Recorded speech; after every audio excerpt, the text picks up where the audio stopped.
If you want to cancel your Google Photos subscription, follow these straightforward steps to ensure the process is completed smoothly. Step 1. Open Google Photos app.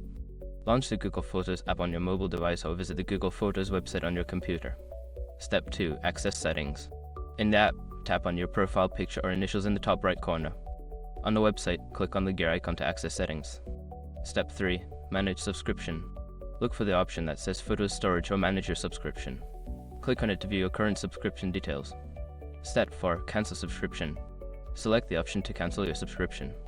Follow the prompts to confirm your cancellation. Make sure to read any information regarding the end of your subscription period. Step 5. Confirm cancellation. After cancellation, you should receive a confirmation message or email. Check your account to ensure that the subscription has been successfully cancelled. By following these steps, you can easily cancel your Google Photos subscription.